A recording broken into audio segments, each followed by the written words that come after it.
राम राम नमस्कार मेरे प्यारे दोस्तों, आप सभी का स्वागत है मेरे YouTube चैनल हॉर्टिकल्चर इंसाइक्लोपीडिया में। और दोस्तों आज मैं आपको ग्रेप्स ब्रीडिंग के ऊपर जानकारी दूंगा, कैसे होती है, इसकी क्या संभावनाएं होती है और कैसे एक न्यू वैरायटी ग्रेप्स की हम डेवलप करते हैं। दोस्तों मैंने अपनी एक पोस्ट में आपसे सुझाव मांगा था और दोस्तों 100 यानी 100 लाइक्स के बारे में बोला था। 100 लाइक्स तो नहीं हो पाए, परंतु बहुत ही अच्छे पॉजिटिव रिजल्ट मिले मुझे, जिसके भी मिले। तो इसलिए मैं उन दोस्तों का और उन व्यूवर्स का मान रखते हुए जिन्होंने कमेंट किए हैं, लाइक किए हैं, और उन सभी का भी जिन्होंने नहीं किए हैं, बाई चांस पोस्ट उनके पास नहीं पहुंची परंतु वो इस प्रकार की जानकारी चाहते हैं, तो उनके लिए भी आज मैं ग्रेप्स की जो ब्रीडिंग है वो आपको बताना चाहता हूँ।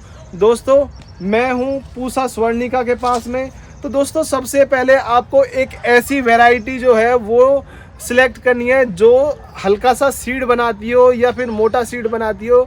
दोस्तों जब भी हम कोई न्यू वैरायटी डेवलप करते हैं तो 3 प्रकार होते हैं डेवलप करने के। तो सबसे पहला जो है वो है सिलेक्शन मेथड, क्लोनल सिलेक्शन बोलते हैं। क्लोनल सिलेक्शन का मतलब है दोस्तों कि हमने कम से कम 1000 कटिंग एक ही वैरायटी की एक ही पौधे पे से काट के खेत में लगा दी और उनमें से कोई एक अलग वैरायटी, अलग तरीके का पौधा मिल गया जिससे उसके गुण भिन्न है पहली वाली पौधे के, तो हम उसे एक क्लोनल सिलेक्शन बोलते हैं। थॉमसन सीडलेस में से निकली हुई किस्म जो है सोनाका, सुपर सोनाका, ये सभी किस्में जो हैं ज़्यादातर लंबे अंगूर वाली, सब हरे अंगूर की, ये सारी किस्में आपको थॉमसन सीडलेस से ही चयनित किस्में हैं। तो दोस्तों ये तो हो गया आपको सिलेक्शन मेथड। उसके बाद आता है एम्ब्रियो रेस्क्यू यानी भ्रूण बचाव। तो दोस्तों भ्रूण बचाव जो तकनीक है वो टिश्यू कल्चर में संभव है। हमारे पास तो टिश्यू कल्चर लैब है नहीं, इसलिए हम तीसरे ऑप्शन को चुनेंगे। तीसरा ऑप्शन कैसा होता है? तीसरा ऑप्शन होता है क्रॉस ब्रीडिंग, जहां 2 अलग अलग किस्मों को हम एक पौधे पर परागृत करके यानी परागण करके क्रॉस करते हैं, तब वो तीसरा तरीका है एक न्यू वैरायटी डेवलप करने का, तो उसे हम कर सकते हैं। पर तीसरी जो हमने तरीका बताया, तीसरा तरीका, उसमें दोस्तों लगभग 5 साल तक लग जाते हैं, क्योंकि क्रॉस करेंगे हम पहले एक फूल को और उसके बाद फल बनेगा, फल से बीज निकालेंगे, बीज को हम सोइंग करेंगे, उसके कैरेक्टर देखेंगे। 3 साल बाद उसमें फल आएगा, क्योंकि वो बीज से निकला हुई वैरायटी है, तो 3 साल बाद उसमें फल आएंगे, उसके कैरेक्टर को हम देखेंगे। तो लगभग 5 से 6 साल लग जाते हैं, कई बार उससे ज़्यादा भी समय लग जाता है, परंतु उसमें संभावनाएं ज़्यादा होती हैं क्रॉस करने में, क्योंकि हमें पता है कि हमने जो क्रॉस किया वो अलग पौधे से किया और वैरायटी 100% अलग बनेगी। क्योंकि पहले वालों को हम सिलेक्ट नहीं कर सकते, हमारे पास इतने बड़े बागान है नहीं नॉर्थ इंडिया में कि हम सिलेक्शन मेथड से अपनाएं, और टिश्यू कल्चर का हमारे पास लैब नहीं है, करोड़ों का हमारे पास कोई बजट नहीं है, कोई फंडिंग नहीं है, तो हम टिश्यू कल्चर को नहीं अपना सकते।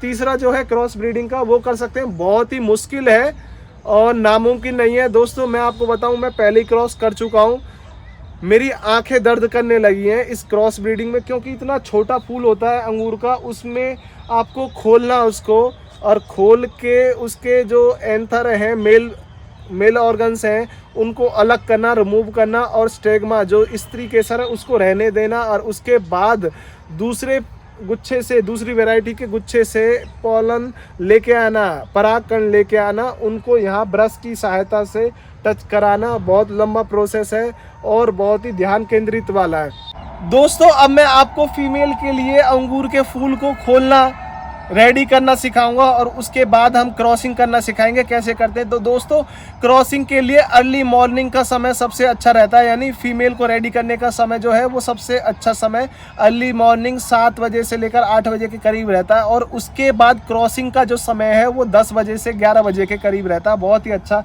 तो अब मैं आपको एक गुच्छा जो कि जिसमें 20 से 25 फ्लावर जो हैं वो ओपन हो चुके हैं, आप देखोगे ये वाले फूल जो हैं ओपन हो चुके हैं, तो ये फूल 1 से 2 दिन में ओपन होने स्टार्ट हो जाएंगे सारे। अब ऐसे गुच्छे को सिलेक्ट करना जिसमें कुछ फूल खिलना स्टार्ट हो गए हैं, तो इनको तो हमें अलग करना, क्योंकि ये आज हो गए होंगे परागण हो गया होगा। तो अब हम ऐसे फूल को निकाल कर पूरे गुच्छे पे से एक भी नहीं रहना चाहिए कि बाद में हमें कन्फ्यूजन हो कि यही बीज बना दे और हम इसी को क्रॉस समझ लें, इसलिए हम अलग कर लेंगे।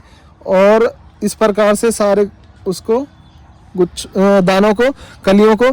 अब देखिए दोस्तों, ये जो है हमारा जो फूल, यहाँ इसकी कैप ओपन होने लगी है, तो इसको तो हम आसानी से चिमटी की सहायता से ऐसे हटा लेंगे और इसके जो एंथर है,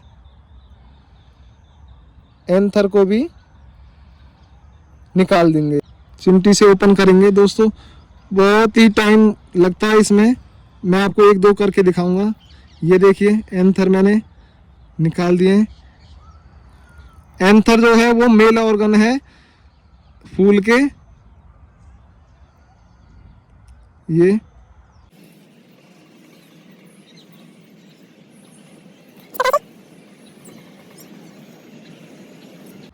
देखिए दोस्तों, मैं 4 तो अभी कर दिए हैं, बहुत टाइम लगता है, और इस प्रकार से हमने अलग कर दिए। सिर्फ जो है इसमें ओवेरी रह गई है, अंडा रह गया है, जो स्त्री केसर वाला भाग है वो रह गया है, जिसको हम स्टिग्मा बोलते हैं, वो है, नीचे उसके ओवेरी है। तो दोस्तों अब क्या करना है, पूरे गुच्छे को जितना भी आप कर सकते हैं पूरे गुच्छे को इसी प्रकार से करना। बहुत समय लगेगा, लगभग 1 घंटे में 1.5 घंटे में एक गुच्छा होता है। मैं अब आपको दिखाता हूँ जो हमने क्रॉस किया है। तो दोस्तों मैं आ चुका हूँ एक दूसरे गुच्छे के पास, जिसको हमने 2 दिन पहले क्रॉस करा और वैरायटी क्रॉस करी है। दोस्तों मैं आपको इसका नाम दिखाना चाहूँगा, पूसा स्वर्णिका और पर्लेट सीलेट्स हमने इसको क्रॉस किया है। और ये गुच्छा रहा, ये मैंने टैग लगा दिया, गुच्छा ये रहा, और सभी दाने इन पे क्या करा दोस्तों आप समझने की कोशिश करें। दूसरे गुच्छे से दूसरी वैरायटी जो पर्लेट है उसका हमने पॉलन लिया है और यहाँ पर टच करा है। पॉलन लेने का तरीका बताता हूँ मैं अब आपको। तो दोस्तों अब आ चुके हैं हम पर्लेट सीडलेस वैरायटी के पास, और आपको जो मेल फूल है उसको रेडी करने के लिए दोस्तों ऐसे देखिए, ये पौधा कितना, ये गुच्छा जो है बिल्कुल रेडी हो गया। मोबाइल को नीचे इस प्रकार से रखें जैसे मैंने नीचे रखा है, और ब्रश की सहायता से इस प्रकार से पॉलन गिराएं। आप बड़े ही ध्यान से देखें, आप देख पाएंगे पॉलन जो गिर चुका है, काफ़ी अच्छा गिर चुका है। इस पॉलन को देख पाएंगे, 100% देख पाएंगे दोस्तों। ये अब मैं मोबाइल को थोड़ा टेढ़ा करता हूं ताकि जो एक्स्ट्रा पार्ट है वो नीचे गिर जाए, और पॉलन को आप ध्यान से देख पाएं। डस्ट जो है येलो कलर की वो आप देख पाएंगे, ये डस्ट नहीं है, यही पॉलन है। और इन्हीं पॉलन को आपको अब जो हमने फीमेल पे टच कराना है उससे क्रॉस कराना है। उससे कराने का तरीका क्या है अब मैं आपको ले चलता हूँ, जो हमने पहले रेडी किया है आपको बताने के लिए क्या करना। अब हम आ चुके हैं उस पौधे के पास में, उस गुच्छे के पास में जहाँ पर हमें क्रॉस करना है। अब मैंने आपको दिखा दिया था पूसा स्वर्णिका और पर्लेट से, तो मैं ब्रश से मोबाइल की स्क्रीन से इस प्रकार से पॉलन लूँगा। ये देखिए दोस्तों इस प्रकार से, और जो हमने रेडी करे हैं फीमेल पार्ट उन पे ऐसे इस प्रकार से टच कराएंगे, अच्छे से कराएं ताकि ज़्यादा से ज़्यादा संभावना हो। ये देखिए दोस्तों, जितनी बेरियों पे टच करा पाएंगे उतना ज़्यादा से ज़्यादा अच्छा है आपके लिए भी और इस क्रॉसिंग के लिए भी। ये टच करा दिए हैं, मुझे उम्मीद है कि इसमें से कुछ ना कुछ तो हम रेडी कर पाएंगे और भविष्य में आपको एक न्यू वैरायटी जो है वो दे पाएंगे। और बागवानी का जो सबसे ऊपर लेवल है यही है कि कोई वैरायटी डेवलप करना है। एग्रीकल्चर में सबसे ऊपर लेवल इसी को माना जाता है कि कोई वैरायटी डेवलप करना है दोस्तों।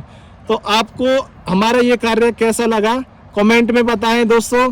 और हम जो ये कार्य कर रहे हैं बागवानी से संबंधित आपको नॉलेज दे रहे हैं दोस्तों, हिंदी में तो बिल्कुल भी आपको कोई वीडियो मिलेगी नहीं इस प्रकार से अंगूर की क्रॉस ब्रीडिंग करने की। हाँ, आपको इंग्लिश में ज़रूर मिल जाएंगी, परंतु उत्तर भारत में न्यू वैरायटी जो है उत्तर भारत के लिए सब ट्रॉपिकल ग्रेप्स वैरायटी डेवलप जो प्रोग्राम है क्रॉस ब्रीडिंग का, वो पूसा संस्थान न्यू दिल्ली तो कर ही रहा है दोस्तों। और हिसार एग्रीकल्चर में सिर्फ सुना है मैंने, उन्होंने आज तक करी नहीं है कोई variety. Punjab agriculture university Ludhiana ने करी है, 1 या 2 वैरायटी उन्होंने डेवलप करी है, ज़्यादा उन्होंने भी नहीं करी। किसान जो है पूरे देश में पूरी दुनिया में 90% जो वैरायटियाँ हैं अंगूर की किसानों ने ही रिलीज करी हैं, यानी रजिस्ट्रेशन पेटेंट जो कराई है किसानों ने ही कराई है दोस्तों। अब मैं भी इंडिविजुअल ही कर रहा हूँ इसको, कोई संस्थान या कोई व्यक्ति या कोई संस्था मुझे फंडिंग नहीं करी है, तो मैं भी क्रॉस खुद इंडिविजुअली कर रहा हूँ। अगर मैं इसमें कामयाब हो गया तो मैं भी इसे खुद ही पेटेंट कराऊंगा। भविष्य में समय थोड़ा लगेगा, आप हमारे साथ जुड़े रहिए। और भविष्य में इन क्रॉसिंग, सिर्फ एक क्रॉसिंग नहीं है, दूसरी क्रॉसिंग मैंने यहाँ भी करी है दोस्तों। एक गुच्छा मैं आपको ये दिखा दूं, ऐसे मैंने बहुत सारे क्रॉस करे हैं। ये देखिए दोस्तों, मैंने दूसरा क्रॉस करा, ये है पूसा स्वर्णिका और फ्लेम सीडलेस का, आप देख पाओगे ये गुच्छा कर रखा है। तो दोस्तों क्रॉसिंग जो है वो आसान नहीं है, पर नामुमकिन नहीं है। अगर करना चाहे तो किसान जो कर सकता है ना दोस्तों, वो कोई साइंटिस्ट नहीं कर सकता।